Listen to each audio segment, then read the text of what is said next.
Yes, indeed, we finally made it through all of this year's German state elections. No more horrible people upending the political landscape until after Christmas. Still, as the Germans say, now we have the salad, and Chancellor Olaf Scholz has a lot on his plate, yet seems convinced he can still win next year. Also, there's the strange case of Germany's disappearing arms exports to Israel, and Meghan's special citizenship advice corner. Salut! In Berlin's heart, where news is unveiled, Meghan and Conrad with German tales. The German news, it's tough to bear, but with mega cans, they're ready to head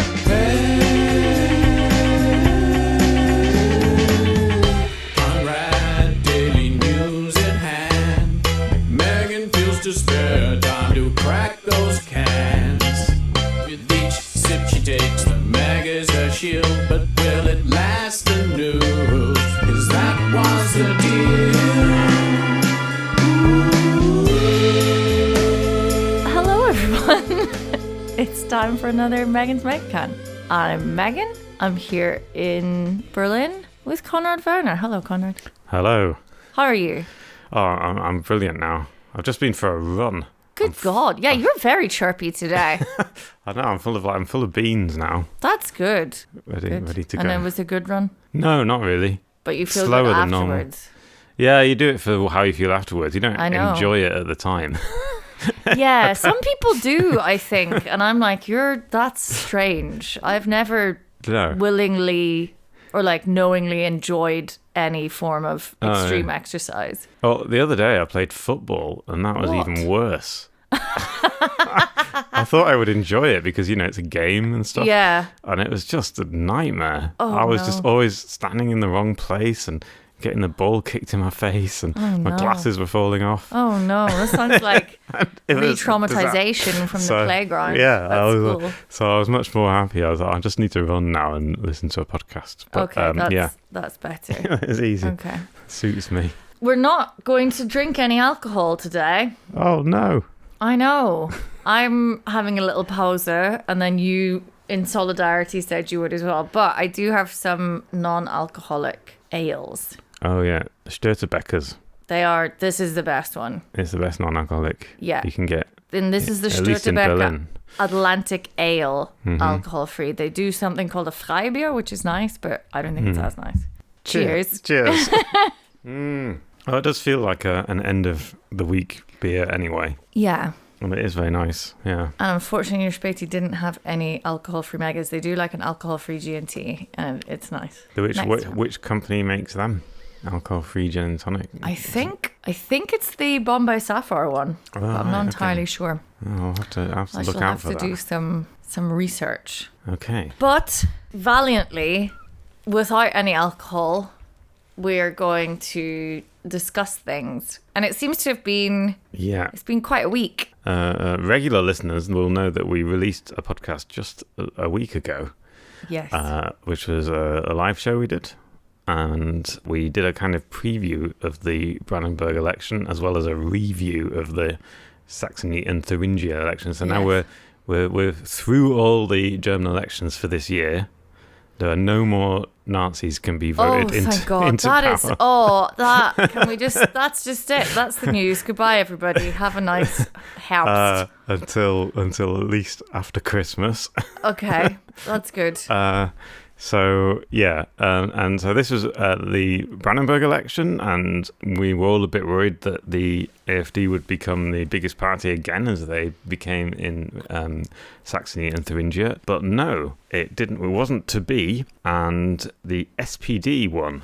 Woo! With 30.9%. AfD came a close second with 29.2%. And then that is a close second. yeah. Oh God. And then there was quite a big gap, and third place went to the BSW, Bundessache Wagenknecht, on 13.5%. Fourth place was CDU, 12%. which is the lowest the CDU has ever got in any election in Eastern Germany, apparently. Wow. Yeah, so it's quite bad. And for the CDU, anyway. And not as bad as it was for the other parties. So the Greens, the Linke, and the Freie Wähler didn't make it into the parliament. They were all below 5%. So there's only 4 parties in the Brandenburg parliament, which is going to make it very difficult for Dietmar Woidke, the leader of the SPD, and the Ministerpräsident, state premier, to form a coalition. And he's doing a sort of one person. He is our firewall around Berlin, because he say, like, I'm staking everything on this. If I don't win, I'm out of politics. Yeah, he said, I'm hanging up my hat. He threw all his eggs in one basket. He bet it all on one number in roulette and other metaphors. Yeah. And it seems to have paid off. I mean, because they were behind in the polls. He said that if he didn't win the election, it would throw everything in the cat amongst the pigeons anyway. Yeah. But that didn't happen. And has he been the minister for quite a while then? He's been for the minister for quite a while, and I think people thought of him as pretty stable and normal, and they quite liked him, and he had like quite a good... It's a low bar these days. Can you just do basic competency? Yeah, he did okay. I think they also had some social policies which went down quite well. I think to do with Kitas and stuff like that. He preserved free Kitas. I think that was the one thing he did. But anyway, so that went down quite well. Brandenburg's another really small state. It's only like 2 million voters, and the big issue that they're talking about now is that the pundits are saying, did the SPD pay too high a price for this victory? And something like so a lot of the people who would have voted Green apparently voted for the SPD because he'd said this, because he said either I win or the AfD wins, and he kind of like made it a big thing about him and his personality and his thing. And the Greens would have afterwards were saying this was kind of a little bit egotistical, and I think they were a bit pissed off that they'd lost and couldn't get into parliament. Yeah, by all means, SPD, agree, continue to tear ourselves apart, left of centre and left. That would be fucking brilliant, because, we can afford that. There's no threat. Yeah. Ugh. So there's only one mathematical, if you exclude the AfD, which everyone does, there's only one mathematical possibility for a coalition, and that is SPD with the BSW. Theoretically, that should be fine, because a lot of the people who are in the BSW, a lot of the politicians that are in the BSW used to be in the SPD anyway, so they probably know each other, so they probably have quite similar policies anyway, and it's as I said, it's a small state. However, they already have said, the BSW, they've already said we are against stationing rockets in Germany, for example. We want that to be in the coalition contract.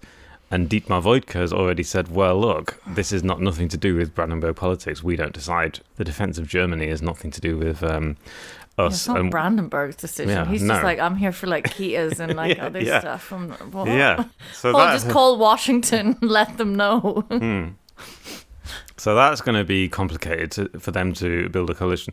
The CDU have already said they only want to go into opposition. They don't want to form a coalition with the SPD. We didn't even want to win anyway. We didn't. No, this was our plan and all. Honesty. So it has to be the SPD and the BSW. So at some point they have to find something to agree on. And it's going to be weird. And it's also a bit of and for Sarah Wagenknecht, it's considered a little bit of a risk to go into a coalition government so early, first of all, for a party that's only like 6 months old, and it's so small in Brandenburg anyway, for them to go into a government, they're a populist party and naturally a party of opposition. They like to complain about stuff. Exactly, and they don't, she's a populist. She can't, what does she stand for? People's weird things that they don't like Germany being pulled into the war in Ukraine, which is probably much more likely to happen if Putin decides to come for us as well.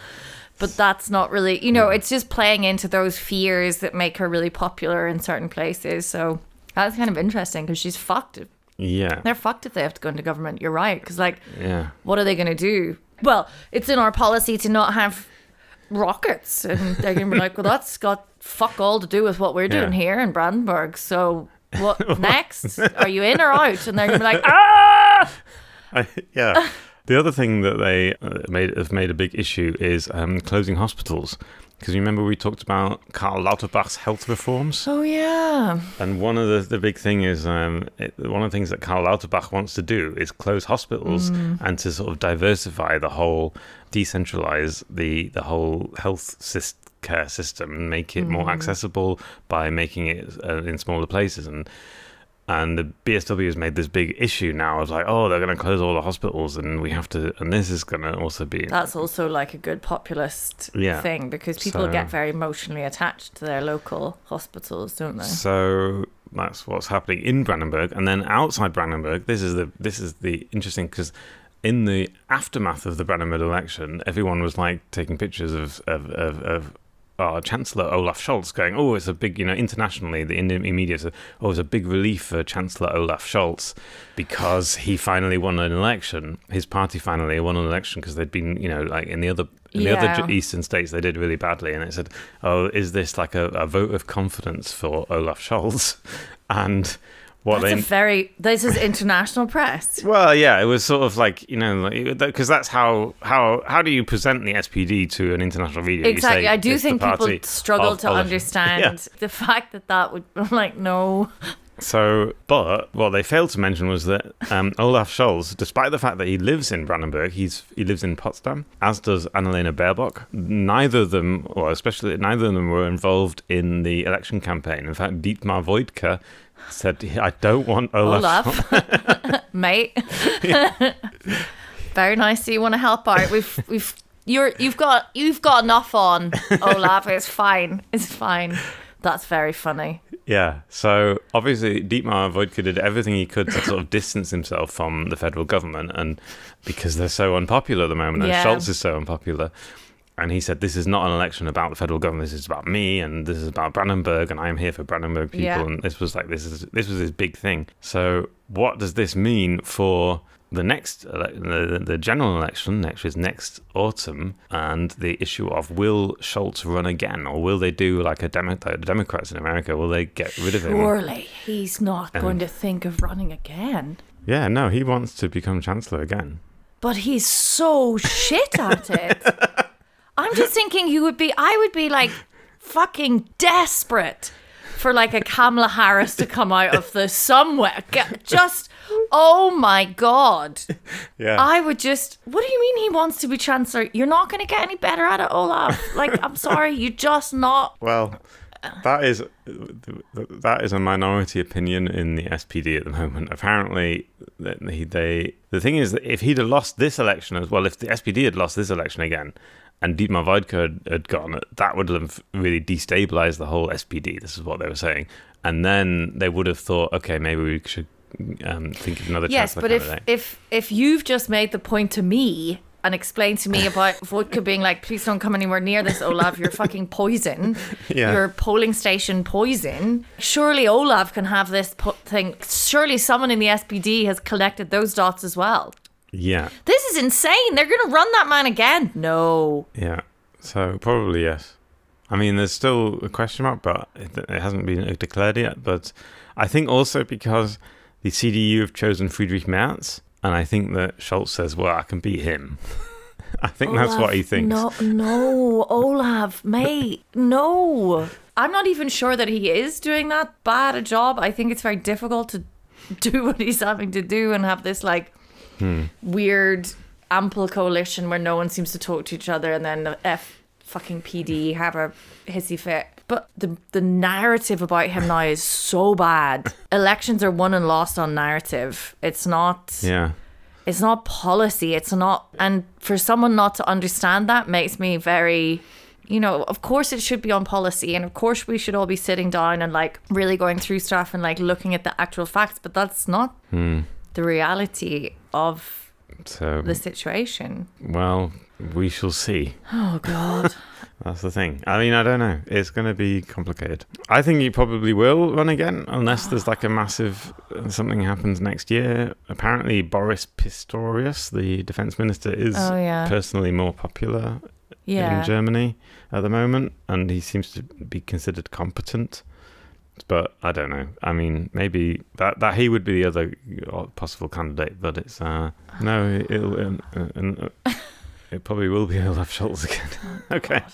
Well, and then it'll be a toss-up between this him. Fucking election, honestly.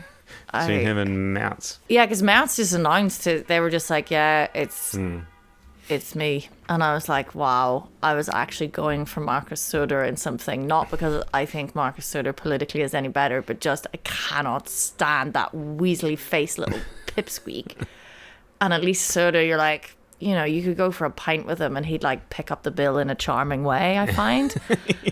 Merz would be like, getrennt. I'm like, fuck you, Merz, you BlackRock consultant or some nonsense. And you're like, He would, wouldn't he? Yeah, I think he absolutely would. Or he'd do some like grandiose, like, oh, no, I'll pay. I'm like, dude, right, you're paying, Friedrich. Just do it. I don't want to hear about it. I don't know. He's quite unpopular. People don't even, despite the fact that he's... I think people are like really into the CDU, but he's I don't even think it's a political thing because obviously they love a racist populist, but he's just a deeply unlikable person. Yeah. Like he speaks in a horrible way. He looks like a weasel. I know. It's kind of hard to imagine, but... Also, I think the BlackRock stuff, like his background as this, he was out of politics for years, and he was on this supervisory board of this huge investment fund, and I just think that it doesn't look good. I think people are not into that kind of thing in Germany. No, but I don't know. Did you see those videos of the AfD celebrating in Potsdam? And I bloody love going to Potsdam. It's really nice. Wir schieben alle ab, that bit. Yeah. And they were singing, we will deport them all. Yeah, no, it's horrible. I mean, they're horrible people. This sounds very naive on my part, but because I don't watch a lot of like German television, most of the stuff I'll hear what the AfD are saying, but it's like reported. You're telling me or whatever. And so then I decided in the name of journalism, I would go on TikTok because everyone's like, oh, the AfD's TikTok is really good. And it is. In that they are just hitting all these talking points, well-timed videos, cutting all these speeches together so it looks like no one is counteracting them. But the stuff that they just say, like in the Bundestag, it's insane.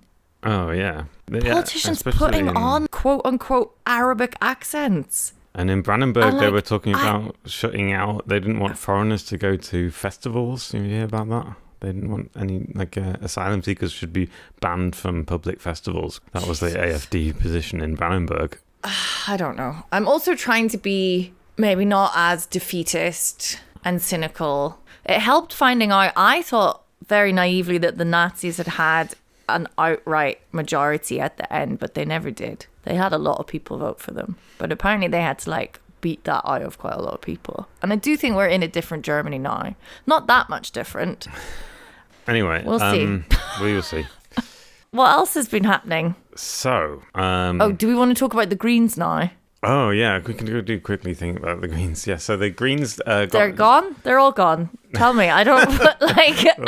There's just no more Greens. We're done. The co-leaders of the Green Party, Omid Noripur and Ricarda Lang, resigned this week. Names I never remembered. If any other listeners are being like, who? I don't know. Well, the reason why they were the leaders is because the Greens and like the Linke have this principle that when they get into government, you have to resign of leadership of your party. Ah, yes. So Habeck and Baerbock were no longer leaders, so they have to have other leaders. So there's this weird thing. But then the problem with that is that they're just not visible in the public eye. I mean, they're just never in the media. These leaders, it doesn't even. You just wonder what they actually do, especially if they're in government. Because if journalists need a statement, they're going to go to Robert Habeck or Baerbock, aren't they? They're the ones that they want. Because they're the ones that's true. But for some reason, the Greens have decided they need new leaders, so that they're going to try and get new leaders, and this they are hoping will give them some new impetus for the election, because it's looking pretty bad for the election next year. And the Linke did the same a few months ago. You might remember they also replaced their leaders with other leaders. But I can't remember. I'm not going to bother to learn their names because. But also the young Greens, a whole load of them left. Oh, I don't know. Yeah. Okay. They all went. I think I haven't looked into it that much, but basically just we're sick of your centrist bullshit. And they've kind of gone off, and people are like, are they going to start something new, or are they going to go to the Die Linke, which could be interesting because it's been pretty decimated by people going to Sarah Wagenknecht. So the entire leadership of the Grüne Jugend, the youth organisation, stepped down. Yeah. Because they were unhappy with the party. Wow, okay. Yeah. And also... Fine, good, okay. Wow, it's all fine and normal in Germany, everyone. It's all fine. Yeah. It's fine. Well, it's funny you should say, because I actually have a lot to say about the Greens this week, because this other thing that I want to talk about is arms exports to Israel. No. No, thanks. So there's been this really weird story that's happened. It's sort of been covered a little bit. It was first covered by an Israeli outlet working in tandem with an Austrian outlet called Profil, and the Israeli one was called Shomrim. They basically got first access to this parliamentary inquiry. You know what a kleine Anfrage is? No. Okay. So MPs have the right to ask a question to the government, and the government has to answer. Those answers are public. They have to be made public at some point, and they were made public. And it was the BSW actually in the Bundestag. Okay. Sevim Dagdalin is the and sort of anti-arms trade representative at the BSW. And it revealed that arms exports to Israel have dropped dramatically at the start of this year, which is quite unusual. And people were like, well, what happened? Why has this happened? So last year, and you have to remember, Germany is the second biggest supplier of weapons to Israel after America. It supplies them 30%. There was a big investigation by Forensic Architecture, the group, which they kind of put together all these numbers from over 20 years. And they said, for example, last year alone, 2023, Germany sent 326 million euros worth of weapons to Israel over 2 decades. It's 3 billion euros worth. And we're talking parts for tanks, especially warships, corvette warships, submarines, big things, also ammunition, all kinds of things. Drones, Heron drones, these sort of surveillance drones. So they kind of came up with this thing. But at the start of this year, there's this, because normally the weapons export information comes out once a year, and they kind of push it as far away as they can. So it comes out for 2023. It would have come out at the end of 2024, in December or something. Like your landlord waiting for the electricity bill from to give your deposit back. Maybe they'll just forget about it. No, but nothing to see here. But because the BSW did this kleine Anfrage in the parliament, we got this information earlier. And it revealed, I'll give you one example, was that components for weapons and technology for weapons was at over 3 million euros last October, just after the Hamas attack, and is now gone to 35,000 in July. And can you explain to me how this works? Because this just seems insane to me that we're dealing, but this is presumably at some form of governmental level. It's not just private. Yeah, we're talking about export licenses. So whenever there's an arms deal to be made, right, the government has to approve it. So it has to issue a license. And so that's why we know these figures, because it has to go through the government. So, so it's public information. Yeah. So people were asking, well, and then and the statement from the German Economy Ministry, which is responsible for issuing these licenses, to quote directly, there is no ban on export of arms to Israel, nor will there be. All arms export applications are assessed on their individual merits. In doing so, the federal government takes into account compliance with international humanitarian law. This case-by-case approach always takes into account the current situation, including the attacks on Israel by Hamas and Hezbollah, as well as the course of the operation in Gaza. That's the official line. But the numbers dropped off a cliff. Interesting. And so there's a lot of speculation about why this might have happened. Of course, and I've talked to a few people, and basically comes down to legal threats, both through the ICJ. So we had the South African the case first, and then the one in Nicaragua. Mm-hmm. And it seems that the German government is being a lot more careful about granting these export licenses. In the aftermath of the Hamas attack in October and all the way through December, they were like, we're going to approve as much as we can. Whatever Israel wants, they can have. And since the start of the year, they've been like much more careful. And that is also when these court cases started. Yeah. So there were court cases internationally at the ICJ, and there were also court cases inside Germany. There was one in Berlin where 5 Palestinians who were living in Gaza with the support of the ECCHR, which is the European human rights lawyers, basically. Yeah. Along with some Palestinian human rights organizations. It's the European Centre for Constitutional and Human Rights, ECCHR. And 3 Palestinian human rights organizations, they kind of helped these Palestinians to present this case to the court. The case was dismissed, but one of the reasons why it was dismissed, I mean, it's really complicated. I tried to read the whole judgment, and it's really legal German. Yeah, it's all about jurisdiction and whether or not these Palestinians had the right to claim protection, as they were basically trying to claim protection from these arms exports, right? Right. But one of the reasons that the court actually gave was that Germany was no longer sending weapons anyway. So you don't... and they were like, oh, how do you know that's true? And they said, well, that's not up to the court. And the court was basing this on what the German government's lawyers had told them in the court case. So the German government lawyers had said, oh, they're not actually sending any weapons anyway, so this case doesn't need to be brought.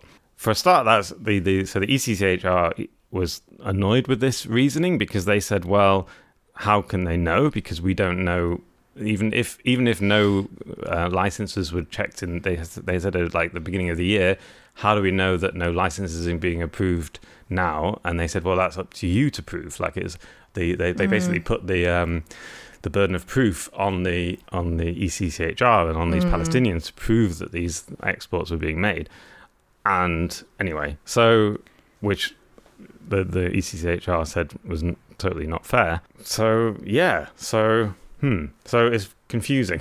That's the point. The other thing is that was also the defense used in the Nicaragua case. So there was, you remember at the ICJ, the German lawyers had to stand up and they had to like read out this long statement about and defending themselves from this accusation of being complicit in genocide, which was the Nicaragua. Yeah. That was the case that Nicaragua had made because it was under the UN Genocide Convention. Uh-huh. And they were like, so, and in that defense, they also said, since October 7th, we have actually only approved 4 export licenses of war weapons and 3 of those were ammunition that could only be used for training. This is what they claimed. And one of them was 3,000 anti-tank weapons, like these like kind of basically bazookas. And those bazookas, they're called matadors. They are definitely being used in Gaza. They were definitely, because there's videos all over the internet of these. They have definitely been used to blow up buildings in Gaza because that's what you use them for. And there's also footage of corvettes, these battleships that are German made, also being used to bombard Gaza. So it's definitely it's definitely true that these German weapons are being used in Gaza. Yeah. So the point is that even in the Nicaragua case, Germany was sort of trying to downplay its exports to Israel because they were clearly, this is sort of what I tried to find out this week. But they obviously can't really come out and say that and have that as their... Exactly, they can't say... They have to do this, but when they're challenged, they're actually like, but we're not actually doing that. But like... Yeah. So they're really like in a bind. I mean, they're really so... Yeah, well, you shouldn't fucking commit the show, or should you, you dicks? You're going to get yourself in a bind. Like, I do think Germany is in like, and as frustrated as I am with the narrative here, I think on a country level, what can you say? Like, you can't... So according to this one... I don't even know what to make of this. I'm like, it's good that these cases are... But they are seriously, what I've heard from rumors from like sources that wanted to remain anonymous, is that people, the legal advisors in the government are worried about the legality of sending weapons to Israel at the moment. And they are worried about the potential for, because this ICJ case, it wasn't dismissed. I mean, it was reported sometimes that it was dismissed by the ICJ. It wasn't. It was like it's still ongoing, you know. So yeah, but the idea that Germany is still fundamentally supports Israel. I mean, Germany's probably the most pro-Israel country in the world, according to this, probably even more than America. I mean, in terms of the public debate and the media debate. They've created this really weird bind because of the way that it's just a very difficult position to have. And I'm not saying this to be like, oh, well, we should feel sorry for them, or it justifies any behavior, or the absolute like ridiculousness of the media narrative in this country and what the police are doing to protesters, etc., etc. But I don't know how do you get yourself out of that? Like, there's a fundamental deep running like ignorance and misunderstanding of like the history of that area and what has happened and the huge fucking mess that it basically is. I don't want to say that in like a really, because I think Northern Ireland is also somewhere where people are like, oh, it's a mess. I don't mean that dismissively. I mean like there's a lot of complication and nuance there, and some things are very simple about it. I honestly don't know. So I'm just very glad that there are things happening to like hold them to account, but of course it's not going to be enough. It's not going to bring back 40,000 people. No. I don't know. Is Germany just fucked? Is it? It's a bit fucked. Yeah. It's By the way, I tried to get some. I'll come back to the Green Party, because I tried to get the Green Party to comment on this, because quite a lot of their new intake of MPs were pretty young. I mean, they were kind of Grüne Jugend types. Yeah. And I was phoning some of these MPs' offices and or emailing them and trying to get like statements, and they were all too busy to talk to me this week. And then these were like human rights spokespeople. And there was the security policy spokesperson, like people who are on the arms trade committees in the parliament, and they were all really busy this week, so they couldn't talk to me. Because also the Green Party is, you'll remember, in charge of the economy ministry. That's Robert Habeck's ministry. That is Habeck, yeah. And the state secretary involved with arms export approval is called Sven Giegold. He's also Green. So it is like a weird situations, particularly for the party, because they were the ones, while they were in opposition, they were the ones who were sending kleine Anfragen about arms trades, that German arms trades, you know, and now they're kind of in charge of the arms trades and all this stuff. And it is, I mean, there's the videos, the things that you see about, you know, the people using these German weapons in the Israeli army using these German weapons in Gaza is like, it's pretty horrific. Anyway. And also, they need to be done again. It shouldn't fucking take you ending up in another international court for genocide to be asking harder questions, particularly when you've been fucking, you know, your whole thing is like, oh, well, we've asked hard questions of ourselves. It's all just such a sham.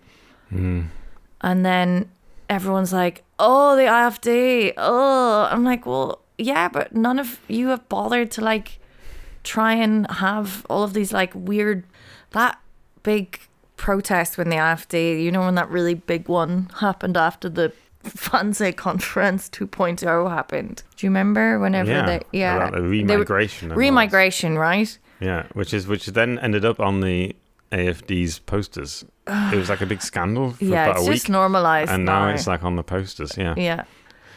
But like that was such a weird protest because like everyone was white. It was really weird. It was around the time where like you really couldn't say anything about what was happening in Gaza without being branded. Anyway, and it just felt like really uncomfortable. I was just like, this is missing the point. This is weird. I know I'm trying to say that I'm trying to be more like optimistic. I just think we're heading into like various turning points for Germany, which I don't know. Yeah, I wish I had some positive news. to end on. It was good with Joel last time, wasn't it? When he started talking about the seat covers on the U-Bahn. I think we need Joel to come and talk to us about some good stuff. But let's talk about things that we can actively do. Okay. It's not looking so great at the moment, but maybe you would like a German passport. Okay. Oh yeah. So we're going to do a little bit, which is going to follow my... Are we going to do a spin-off mini-series? Because that's what I'm just going to start talking about it now because I think people need this information because it's going to be a long bureaucratic process. So I can now do this because the rules have changed and I won't have to give up my Canadian citizenship. And I have to remain Canadian because that's currently about the only one of my passports which is not deeply fucking problematic politically. And that's only probably because I don't know anything about Canadian politics. Like literally nothing.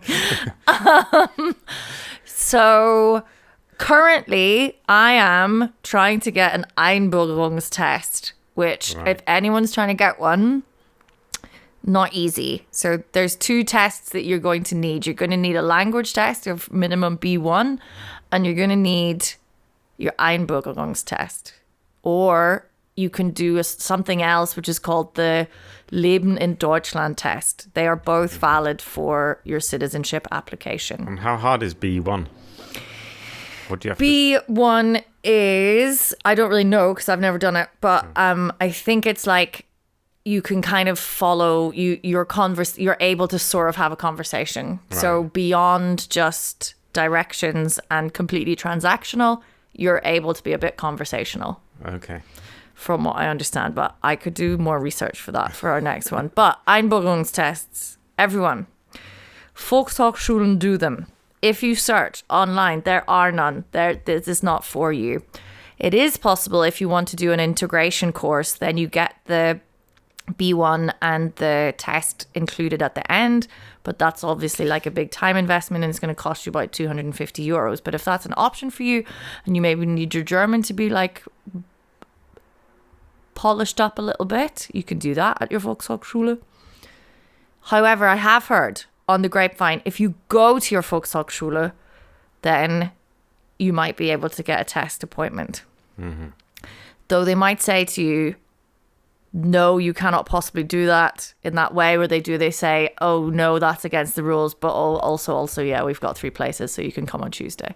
Uh-huh. That's an anecdote that I heard this week. But there are also private schools and we can put the link. I think we just put the email addresses in the show notes, and that's what I've been emailing. And you say I need a test, and they will sort of tell you like 2 weeks before. So it is worth just like sending out these emails, and then you can get some appointments. Ah, okay. Yeah. So you got to you can't just click on a form. You've got to actually email them directly and say I need a Conrad. I don't know. Honestly, and like okay. I'm happy to send people like a template email or whatever. Let's just try and get all of these people that could vote to vote, because it might be if we don't vote, if we don't keep them out, it'll be the last general election. The first and last will ever be able to vote. Yeah. Good. That would be a brilliant idea. That would be a wonderful service that you could provide, is helping people write their emails to get the Einbürgerungstest. Yes. And is it hard, the Einbürgerung? Have you tried one? Can you do tests online? Like yeah, there's like 300 questions that you can practice online, so everyone should start practicing. So it's a bit like to be honest, the language is pretty tough. I would say it's definitely above B1 standard in terms of the it's all just like such a annoyance. But obviously it's like multiple choice and stuff, so you can just learn some key words and do that, but you can also like just start practicing those questions. Mm-hmm. What can you give an example of a question? I was gonna think we could do like another episode where I'll make you do the test. Okay, we could do that for next time, and I'll have some more information about the B1 test as well. Oh, then we've got something to look forward to. Yeah, and even if it doesn't work, it will, it pisses people off. When like people become German, that they get yeah. Okay. And then we'll have been taking some actions and trying to vote. Yeah. God knows what parties are going to be left to vote for by this time next year. What you can already do, even if you're not German, is join a political party. Yeah. Or you can... There's a few spaces in a few of them. Yeah. Anyway. Yeah. All right. Well, that's lovely. That's brilliant. And I'm very much looking forward to the next show then. Yeah. Hopefully pass this test in the next few weeks so that I can... The Einbildungs test only costs €25. And so once you've passed it, what does that mean? When does that mean you can become German?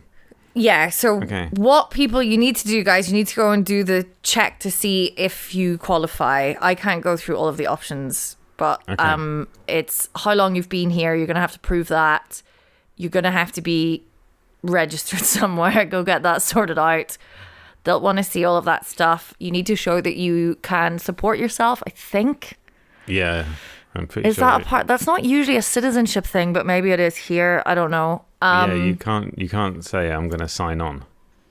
You've got to weirdly in the UK that's not a requirement for citizenship. For like permanent residency, yes, but once you become a citizen, it should be that you think. But I can't remember with that. But it's language, how long you've been here, and then this. Well, we'll check all this before the next show, and then start getting your documents in order, though. Everybody, you know they're gonna love it. And then I think you can actually apply online, but I haven't really got that far yet. Oh yeah, in Berlin they've introduced a new online application version. So yeah, just fire in all your documents. Brilliant. Okay. Oh, and apparently it takes ages to get the Einbildungs test results back, by the way, even though it is a multiple choice test. So don't put it off. It sounds a bit like the theory tests on a driving license. Yeah, I think that's kind of it. Apart from, it's just like a lot of weird.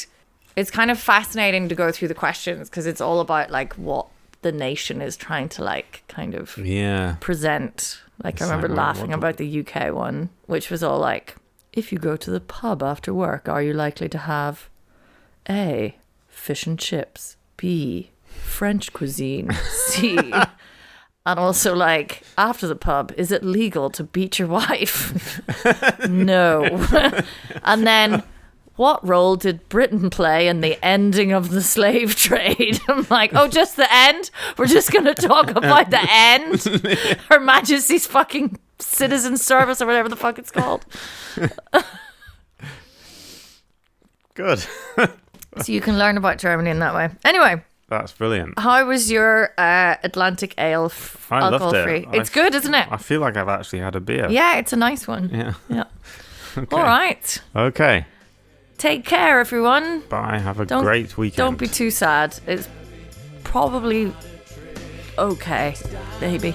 I don't know. Let's see.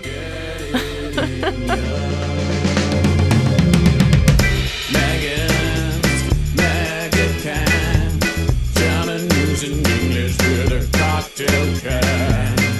The German news, it's quite a test. With Megan's Mega, you're feeling refreshed. Ooh. Megan's Mega can. German news in English with a cocktail can. Deutsche Nachrichten sind düster und schwer. Down the Mega. Defy the fear. Yeah. It's actually quite a positive message to give to people. So. I like to think that we have quite a positive impact on our listeners. I hope so. Because we try and get them to defy the fear of listening to the news all day. I mean, it's better than reading a German newspaper, surely. I would definitely recommend listening to our podcast more than reading any German newspaper. German newspapers barely have pictures. Like fucking, it's just a brick of text. Oh, yes. And they seem to make a virtue of it. They think it's like so great to have no text. Not like you Americans with your fucking colour pictures. Decadent pictures in your newspapers. Yeah, What's that, a crossword puzzle? Oh, no wonder you had Trump. Jesus Christ, everyone. Like, there's a middle ground. You have to concentrate on the news. It's very important. You have to, like, keep it there. Have a mega. Have a mega. Give us a picture every now and then. Just a wee picture, maybe of, you know, yeah, a diagram.